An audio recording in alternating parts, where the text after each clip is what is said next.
Alright. Hold on.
Today we are nice and prepared.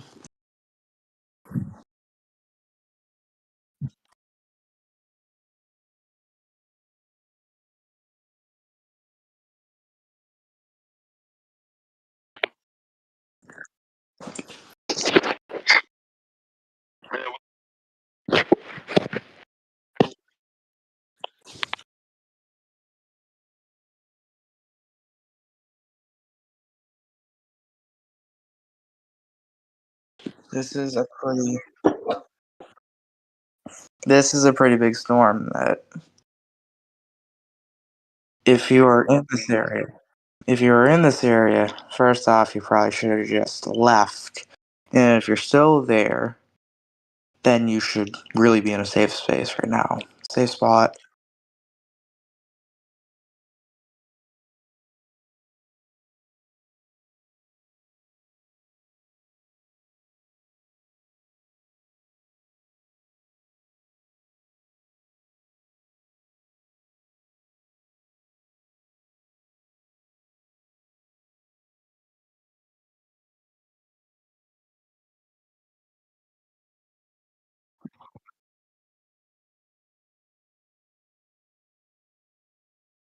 So lots of rain and wind.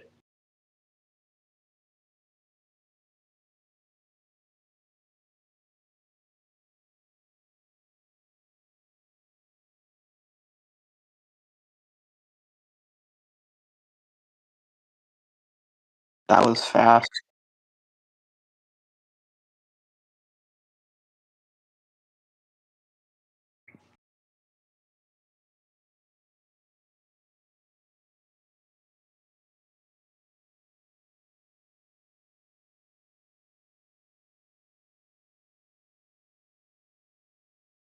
And also, let this be a good example of why they say to prepare early, because a shift would happen, a shift like that, because it was going pretty strong on like a Friday afternoon, Eastern time landfall, but then it's shifted. Well, you have to be prepared for anything to happen. Anywhere. This goes for Atlantic, Eastern Pacific, Western Pacific, everywhere. You have to be prepared ahead of time.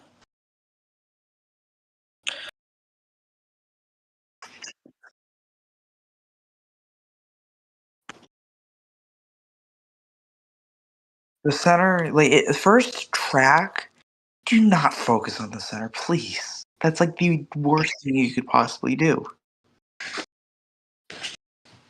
because it could shift, say, 100 miles to the north.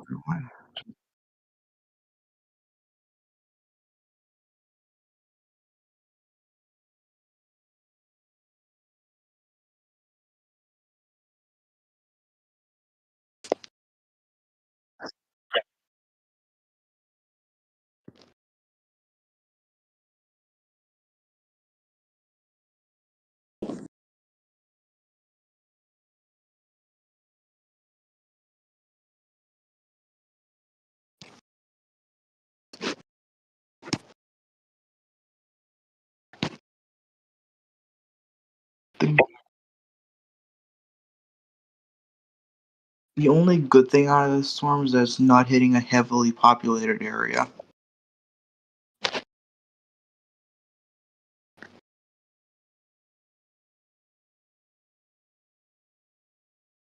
So this thing,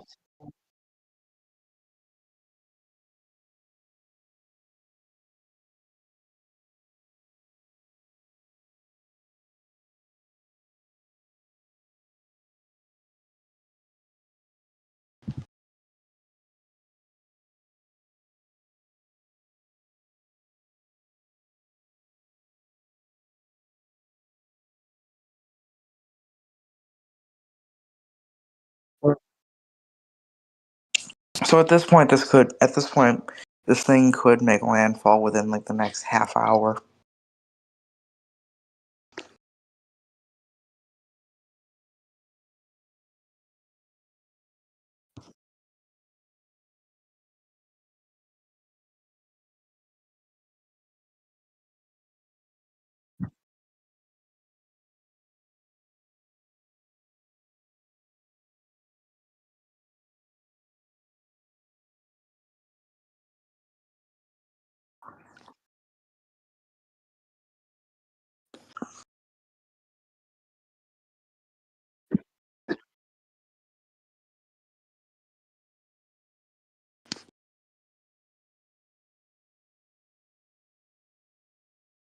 This is definitely a pretty big storm.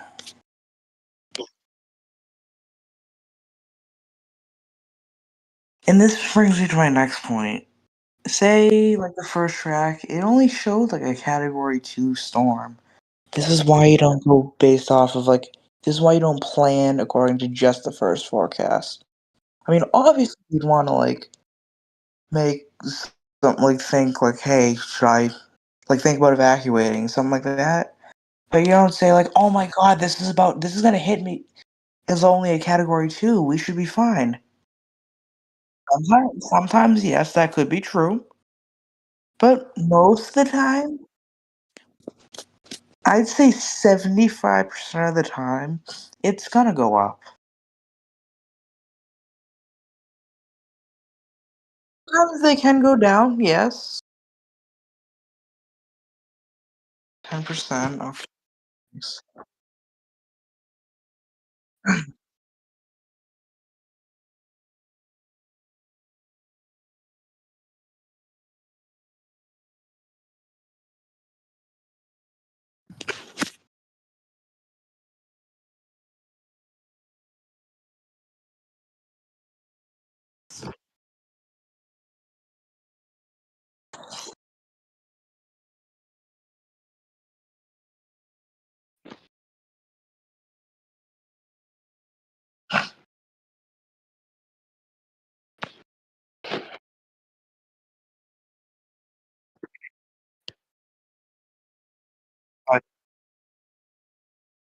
Hello.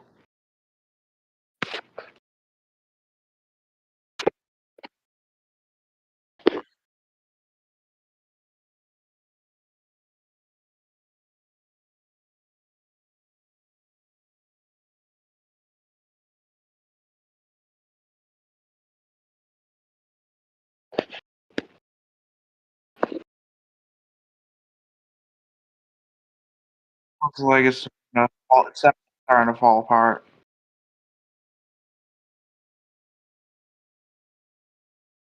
Radar looks. It still looks. Yeah.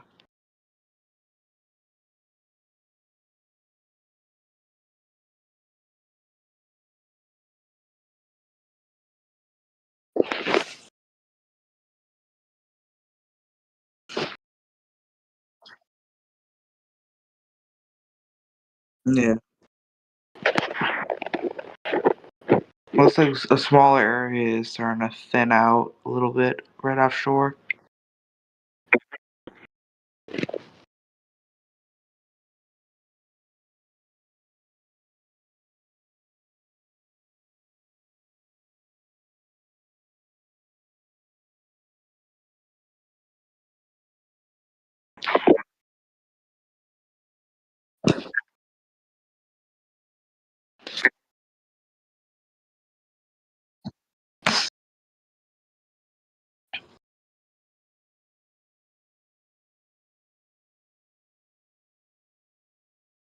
Consider yourselves lucky.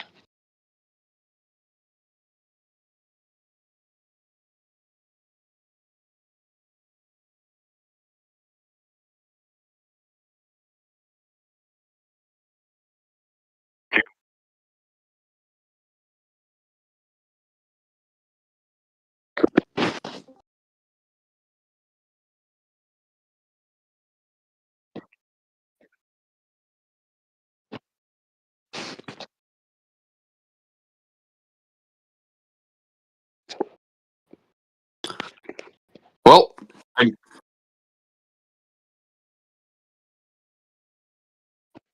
yeah, I know that. Well, crazy. Yeah,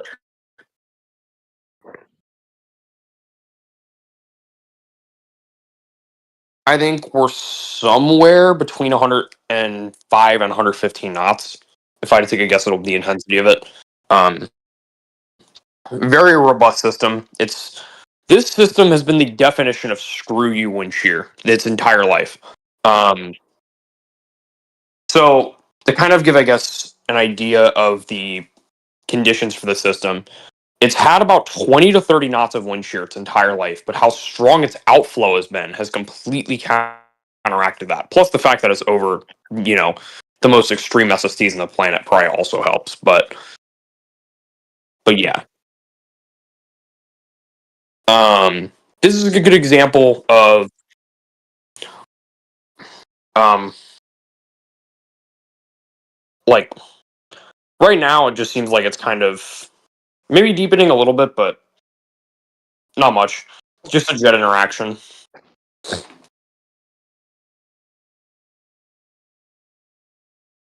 Yeah. So this system's had very, very potent polar outflow its entire life. I mean, even when it was super sheared developing, it has had very potent polar outflow. And basically what's enabled the system to do is no matter the situation, no matter how impactful shear may be to the vortex, it will not decouple. And it will be able to wrap convection around and be able to intensify. Yeah. So you can see, yeah, that's polar outflow. Look, and you can see even though it's sheared, it's definitely sheared at that point. Look at Look at it wrapping, and then look at how explosive its convection gets overnight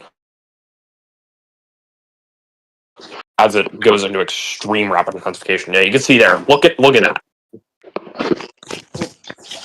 Yeah, yeah, and basically that's what's been helping to maintain it even through the wind shear the entire time. And now that we're very near landfall, finally this system's rampage over this area of the basin is over, or at least nearly over.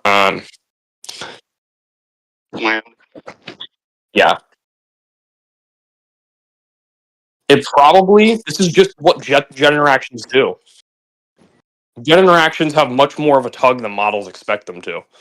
You can see this in the Atlantic. You know how in the Atlantic, many systems during a jet interaction, like Ian is a great example. Adalia, um, Charlie, so many systems in the Atlantic, they're forecast to move north, and then they end up moving northeast because that jet is tugging it to the east a lot more than models expect.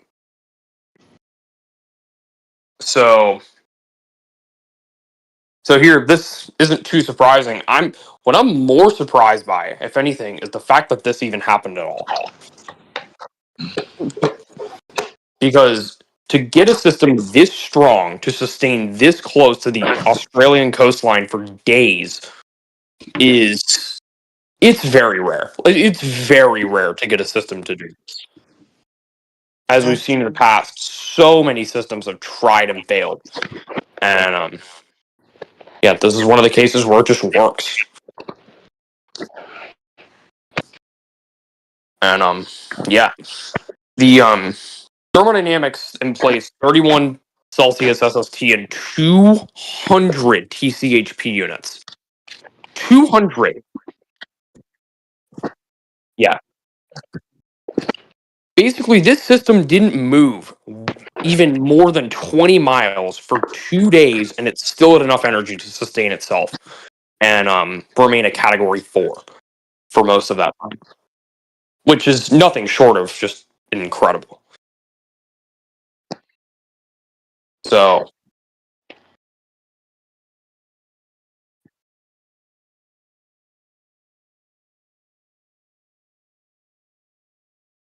yeah, yeah. So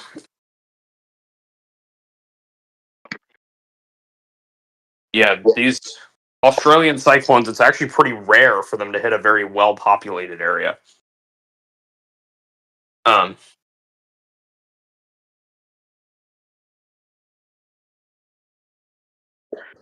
yeah, I mean,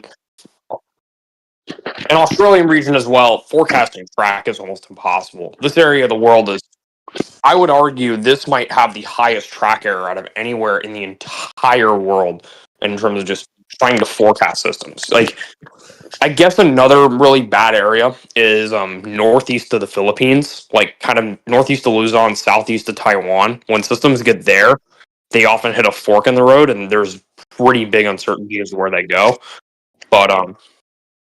But this area is at least a close second. It might be worse because here, I mean, you're talking. You have competing steering currents most of the time in Australian region. Badly competing steering currents. Lots of different, channels of wind that go in different directions. Like obviously outflow here. Usually systems are sheared. SSTs are extreme, so convective evolution matters. There's a lot of things that go into forecasting here. It's very complicated. So,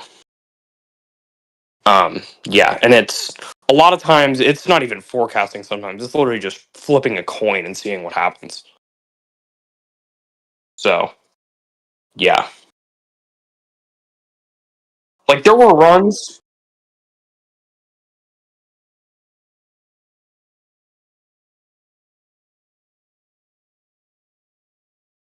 I'd say Yeah, even less, like 15. I would, because of the way Australian region works. I would live stream a bit after landfall because systems don't like here. Systems don't just wind down immediately. Like they'll kind of slowly. No, they live. They stay. Yeah, it's just staying inland a little bit. So They I stick around for a while, for a good amount of time. so it'll just slowly grind itself away overnight probably.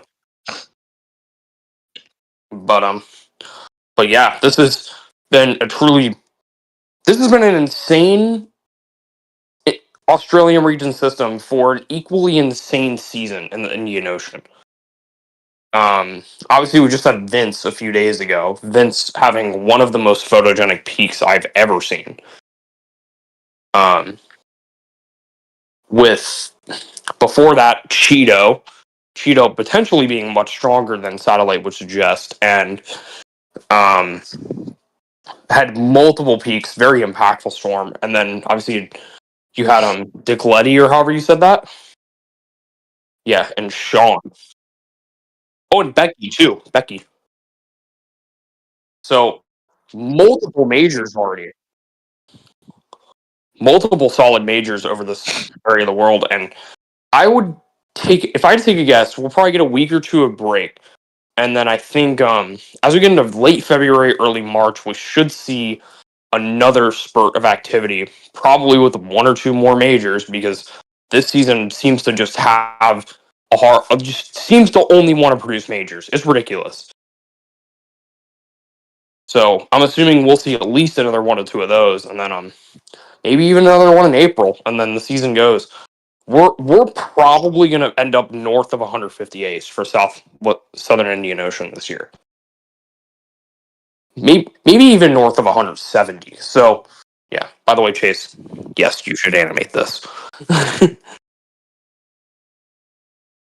Yeah, but I'm saying you should animate the season because holy crap. All right.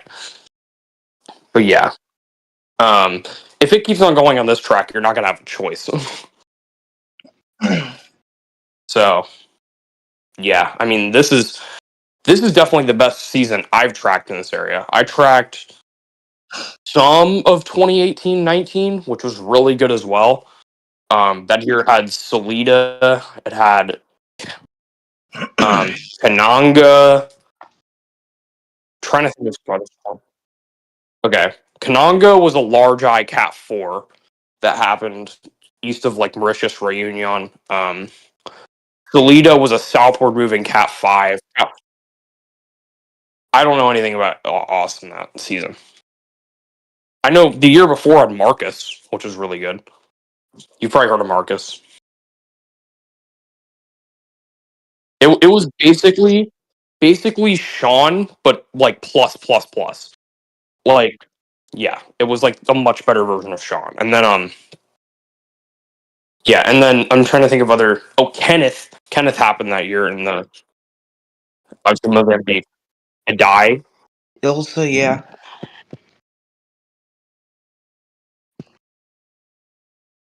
It was.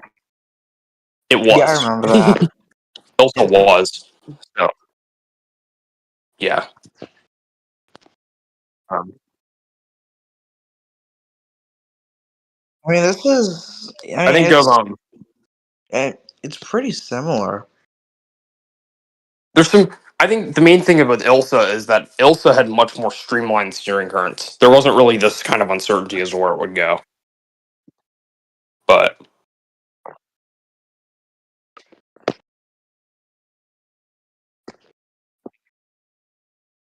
yeah, Ilsa's I think again, Ilsa's another case. If there was just a little bit less shear, it would have been incredible.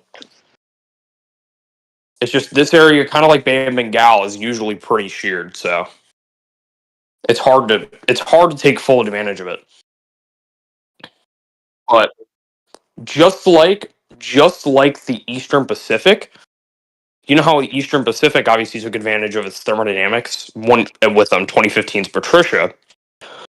Just like in that case, Western Australia is one of the few areas where you can get enough outflow to get TCs that strong. So yesterday's images, or even earlier this morning, showed some of the craziest outflow I've ever seen for the storm. But it's just too sheared. If we had those outflow channels with less shear, I mean, I don't even want to theorize the intensity that could have reached. But yeah, they're like, it's hard to call them crazy. It's hard to call them crazy. They were actually initialized decently well, and really their only main flaw was they just underdid the amount of shear in the environment. If shear was a little bit less, realistically speaking, that's what you would have gotten, because you would have had like a 25 Celsius eye with full CDG. Like, do you know how ridiculous that is? So That's yeah, getting pretty close to landfall.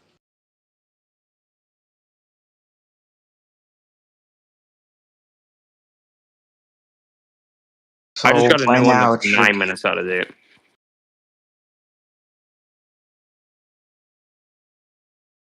It is probably over landfall right now. Yeah. Yeah. Yeah. I think at 11:30 we should declare landfall.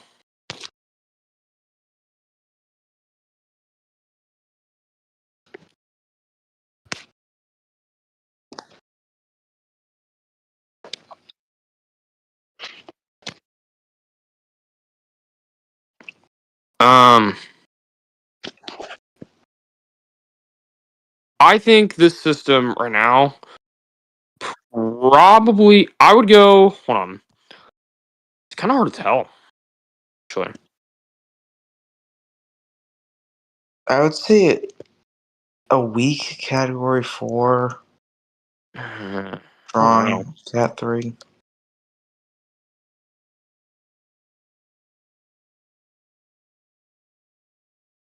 Yeah, I'm a little bit stumped too.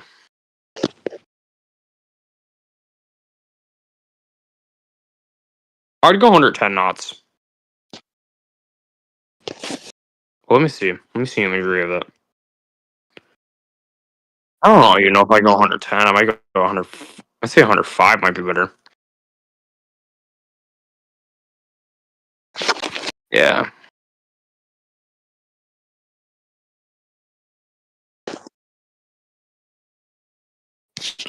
Yeah.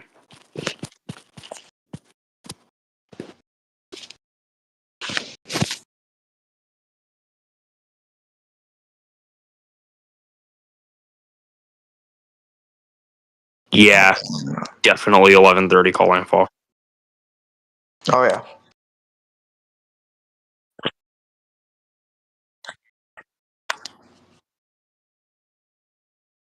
Yeah, it'll be over at 11:30.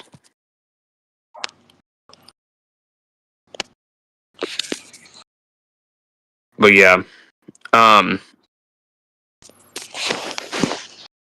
I think I'll quickly as well go into. Let me just go into some modeling for. Seems like modeling really wants the Indian Ocean to remain quiet for a little bit, but this season I don't think I can trust that because this year I feel like a lot of the big long tracking Indian Ocean storms have not been caught very well by models in advance. So I would think forecasting a calm period for the basin kind of has to go with some caution because um it has an active calm. So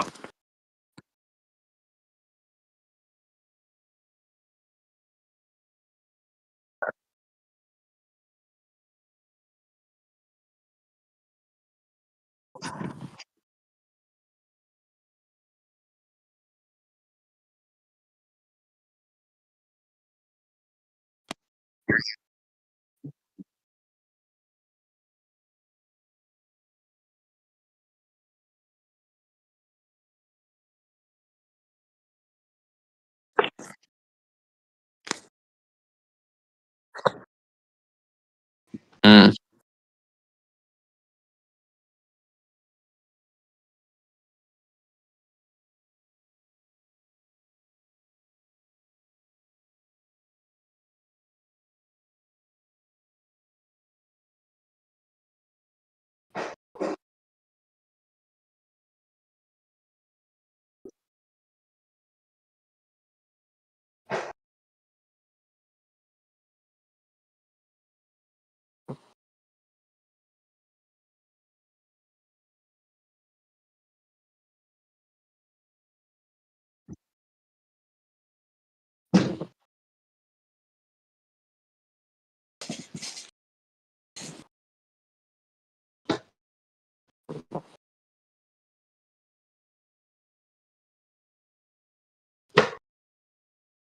yeah.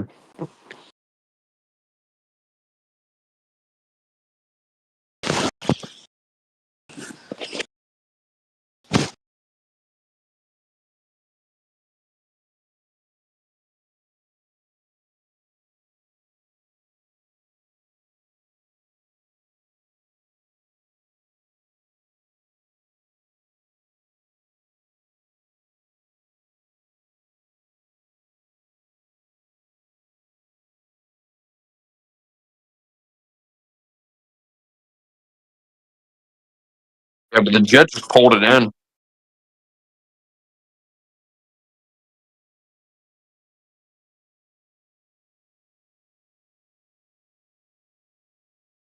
Yeah. At least you're just getting it over with. Not gonna lie. Tracking it east and just getting it over To with. be Probably the fair best though, thing at least it's to have. during the day for anybody who's actually like getting the storm. So at least they know what's coming instead of Yeah. just staring out into the dark, like extremely like worried, like oh my god, like wait, what's gonna happen? It's much better being able to actually see.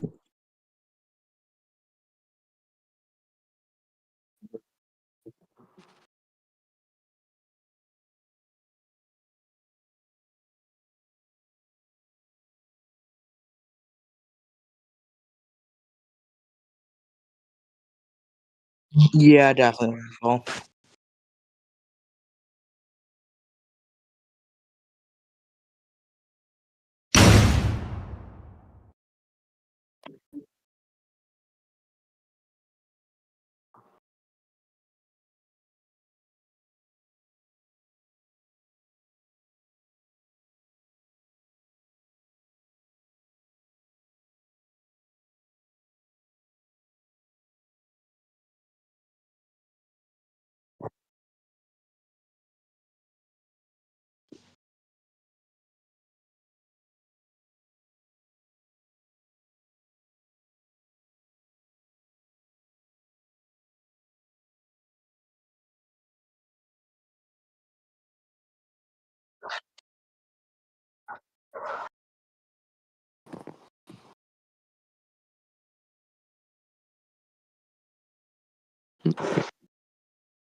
I think it'll very slowly fill in.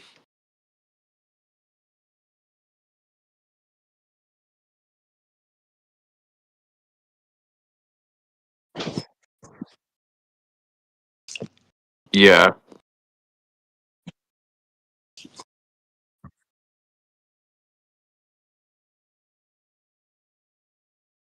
Yeah.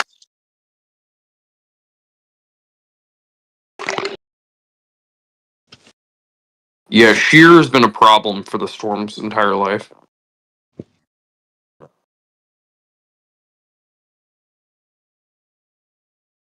Um, both sides might be near equal strength, but for completely different reasons.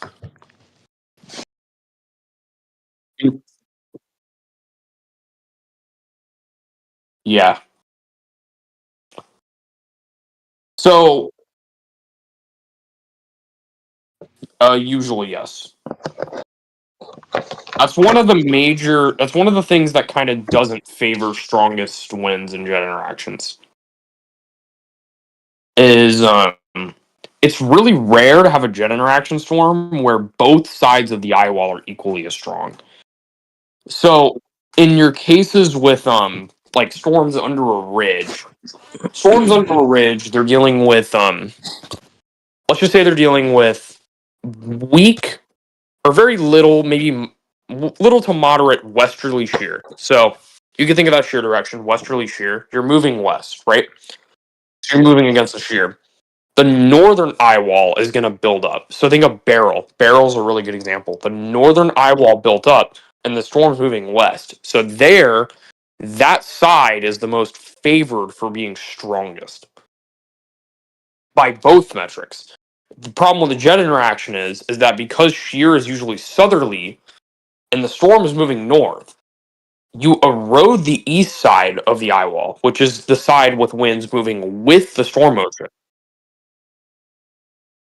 Yeah, so with this storm, and in this case, it's still the eastern eye wall that's being eroded. It's just that it's moving south. So it's like the shear is reversed, if that makes any sense. But it's the same concept. Basically, the shear is poleward. It's poleward. Whatever the direction the pole is the direction that the shear is in a jet reaction, which erodes the east side and builds up the west side. Which the problem is that the storm's moving poleward or just slightly east of poleward, so it doesn't favor that side to be the strongest convectively. You saw that with Ian. Ian was a really good example of it. So, yeah. I guess Ethan was up. good I guess this landfall is kind of like it's like a mix of Helene and Adalia's landfalls. Kind of. But yeah.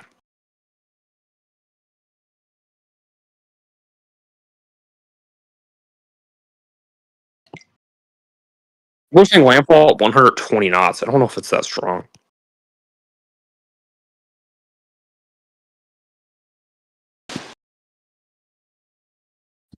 IBTCWC. I don't know if it's that strong. It looks this system's there's a few things not favoring the system right now.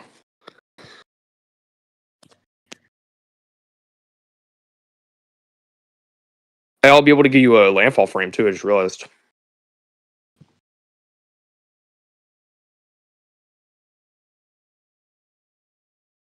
Like a frame of it, like a satellite frame.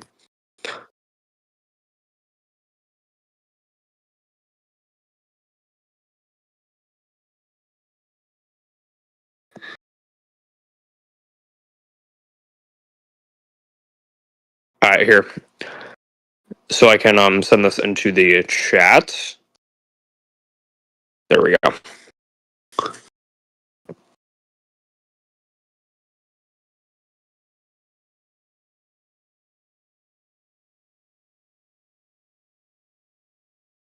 Yeah.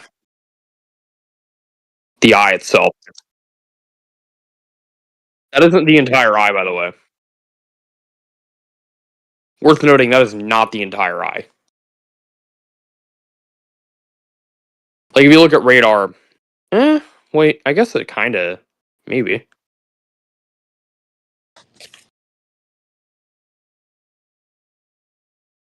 But yeah.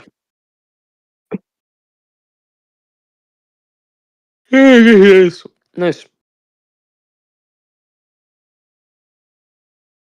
But yeah. I think in any case,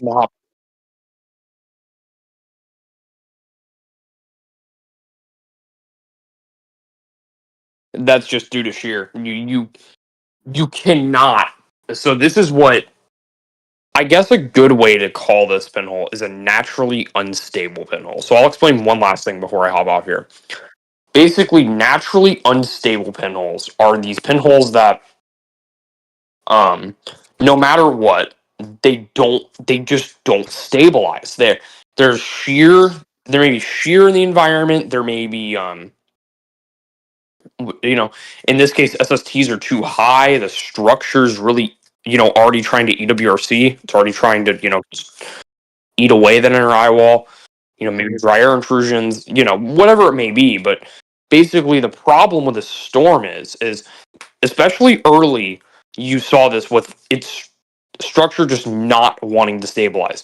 The convective, you saw it with the VHTs, the extremely deep convective towers. They didn't calm down, even while the storm should have been rapidly intensifying. The the convection didn't symmetrize. It didn't want to calm down. It just wanted to keep going and going and going and firing, and it's unstable. It When you have convection like that, those yeah. So you can watch the loop here, and you can see even as it's trying to peak, you can see all of these. You can see how basically go back earlier. Yeah, you see how the northern side is constantly firing VHTs. It's telling you the structure's unstable. It's not. It's not a stabilized, healthy pinhole. It's struggling. Yeah, and see, there's the wrap. That's yeah, and you can see it's unstable again. Yeah, it does. But look, see the CDO. The big tell of an unstable one. So go back to the other peak too. You see how basically instead of the CDO being very matte, very symmetric, you see how the CDO is these radiating waves that kind of go out, and and they're oftentimes multiple degrees Celsius different from the convection that surrounds them. Basically, when you see those waves rapidly radiating like that, especially away from the northern side and around the eastern and southern side, that's a good tell. That's not really healthy convection. Healthy convection that goes up, goes back down, goes up, goes back down doesn't do that. In a healthy pinhole storm, let's say Jova, Patricia, whatever, what you're really going to see more of is either rings. You're either going to see rings in the CDO, which is gravity waves, which are much healthier. Gravity waves, circular rings like that are are a great sign. That tells you it's a super stable, very healthy pinhole. Or what you'll see is a spiral pattern. Spiral patterns are also really good. It's the same thing. It's just a different kind of style. So that would be I can send you visible images. Yeah. Let me see. I'm gonna send a Milton in to see if I can give you a good idea of the kind of CDO texture I'm talking about. So you'll see with Milton, this is before DWRC, but you'll see completely different texture to the CDO, very smooth on visible. And even on IR, as I said, this mainly is the spiral patterns kind of thing going on, but you can see the same thing. It's very there's no big, waving of or wavy differentials going on. It's very matte, the CDO texture, which is overall really good. Um, and then I'll show you, yeah, and then I'll show you the rings as well. that I was talking about. Balavin's a good example of the rings. Let me see if I can find it.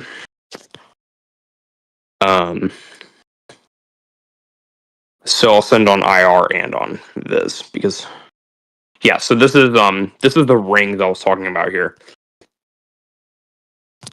The gravity waves.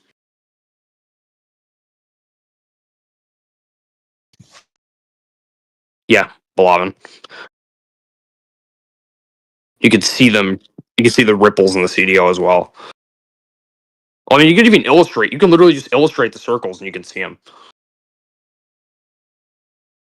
And there's the visible image, so you can see a little easier as well.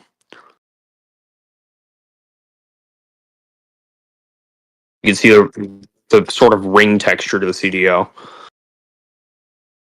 Yeah, those are all gravity waves.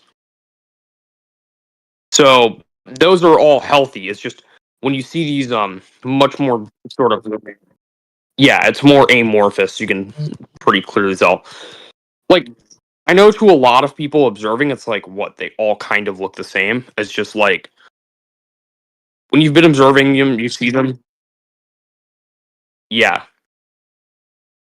So especially in the first peak, like if you just go back to the first peak, it's very easy to notice that's not stable.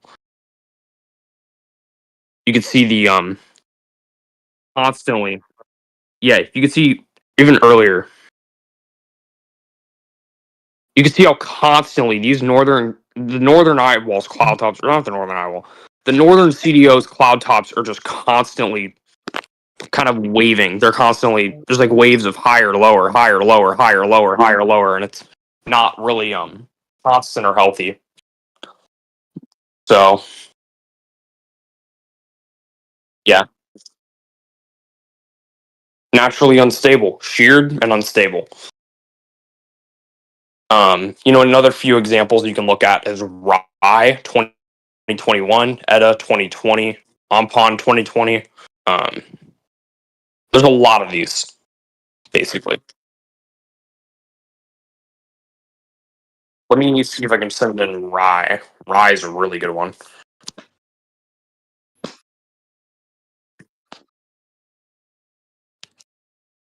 And it illustrates what I'm talking about perfectly.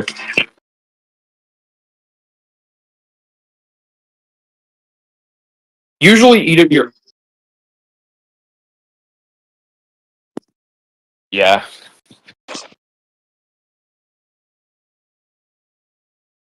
Wait, what? Yeah.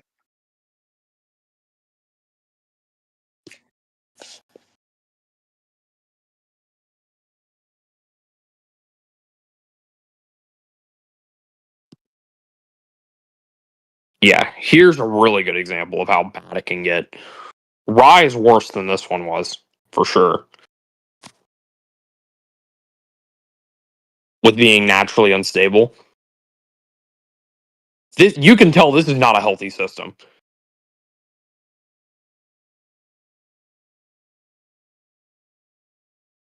Yeah. Beard and aisle replacement cycle. Very messy CDO. Fractures in it, other convective bursts going up in it. Yeah, that's really bad. Very unstable structure. So you can see these things, even if maybe they're not immediately obvious. And a lot of times they go away. You'll sometimes see it look like that during the intensification phase, and it goes away. But if it's not going away, you know what's going on. So yeah.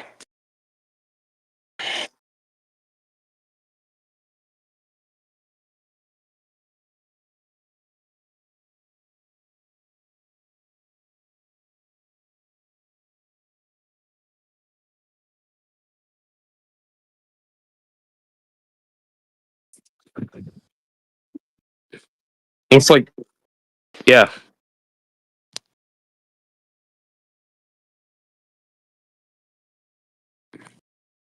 Even though the temperatures may not be that different on IR, the reason why it's so much more visible and or it's so much easier to see unvisible, it's still subsident in there. It's still mostly clear.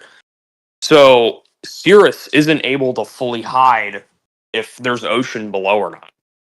So in many of these pinhole storms, you'll see just a little dimple that illustrates where the eye is instead of an actual carved out stadium structure. Diame is an incredibly good.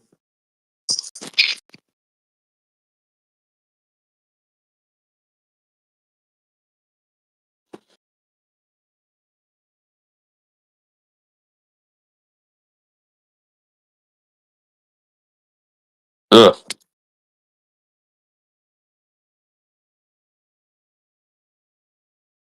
Yeah.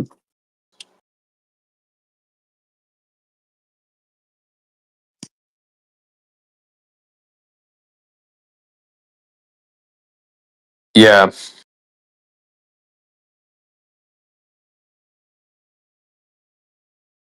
You can see Cirrus is not able to hide if there's an eye underneath or not. So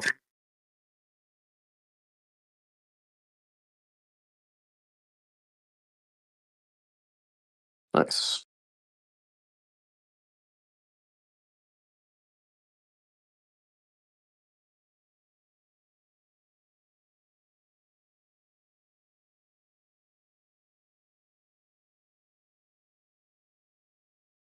Yeah.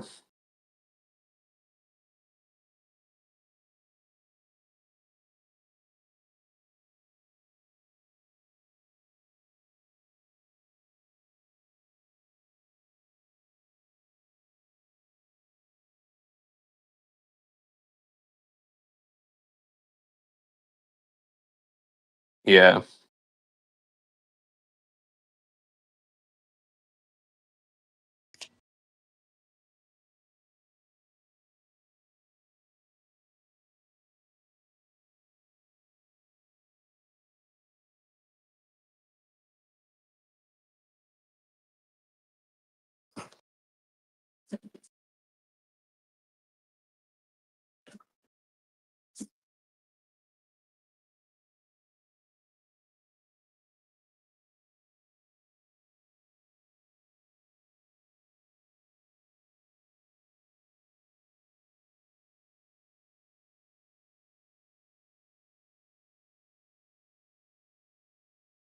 Yeah.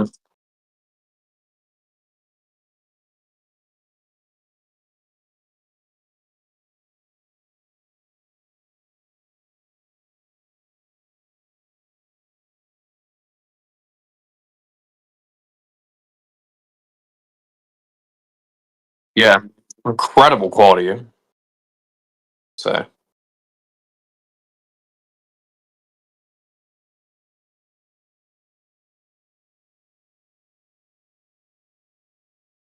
Yeah.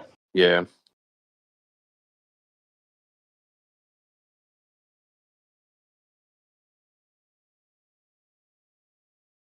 Probably not too long.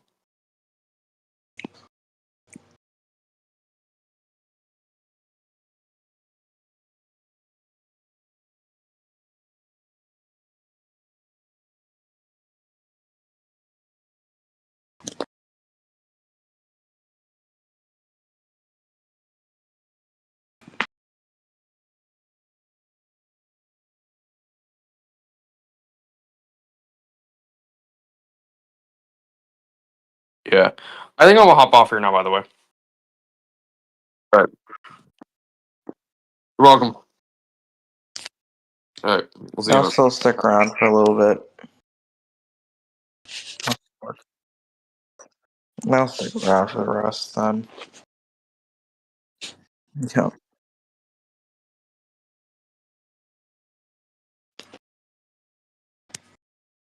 All right.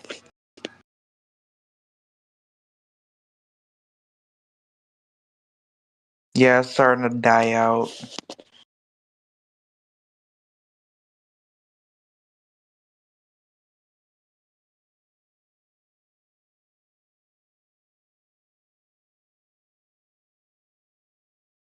Yeah, not definitely not a good. It's a good storm to just watch. There's no chasing it. Just watch on radar satellite.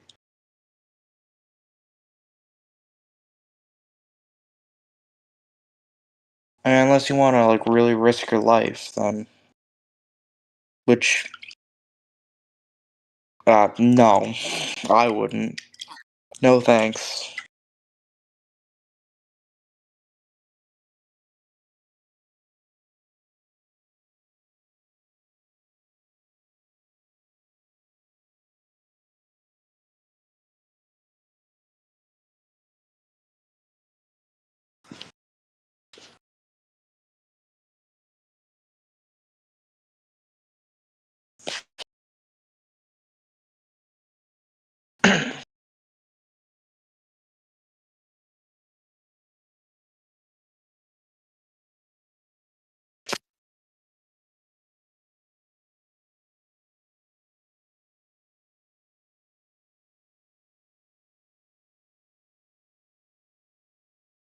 Yeah, that's gonna be underwater. That will very likely be underwater.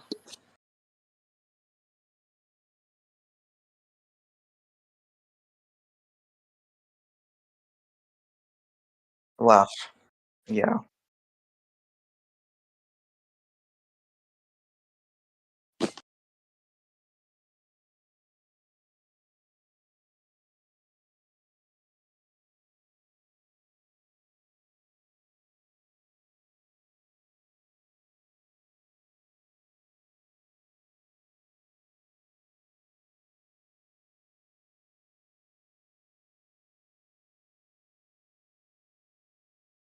If I were to go storm chasing, I would be in a car, not walking on a trail.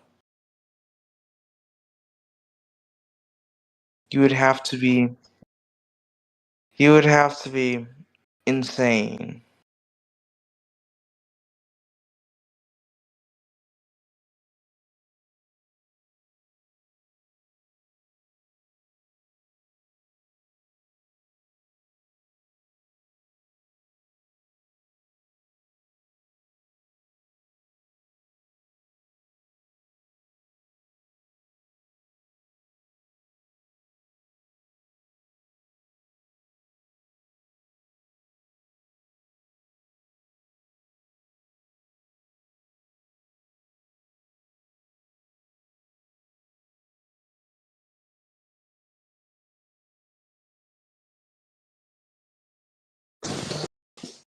Hold on.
Back.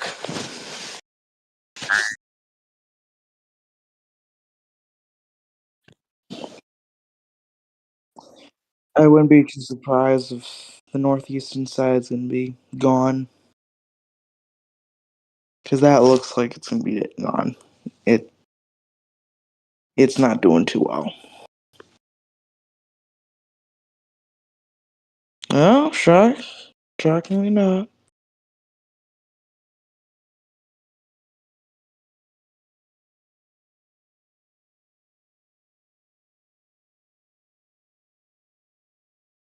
Definitely, yeah.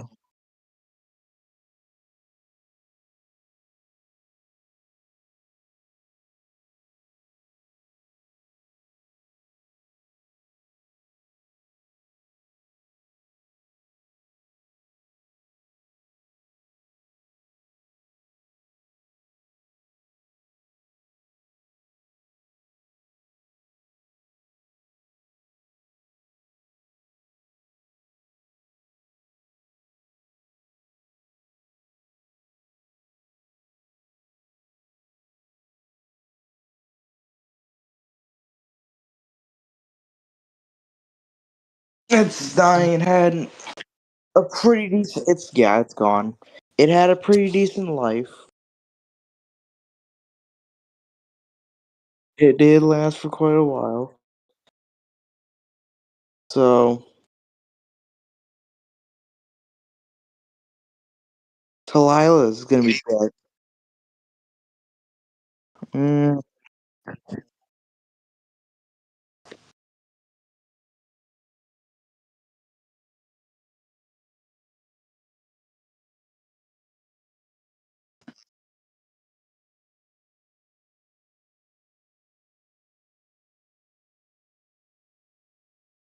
it's just slowly meeting its fate. Slowly but surely.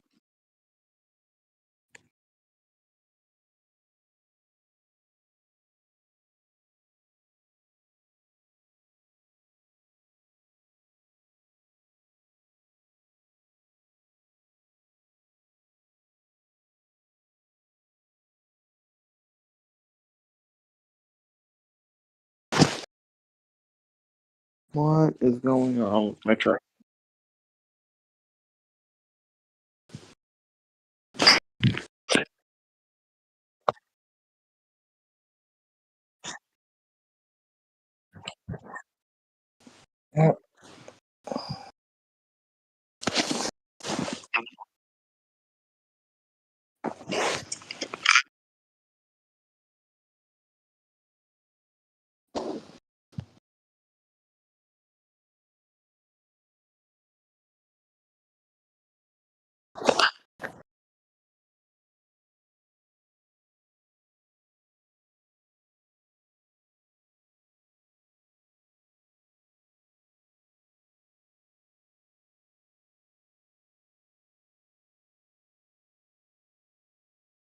And as you can tell, though, it's definitely not a long tracking storm.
Wow. Thanks for thanks for having me. Thanks for watching.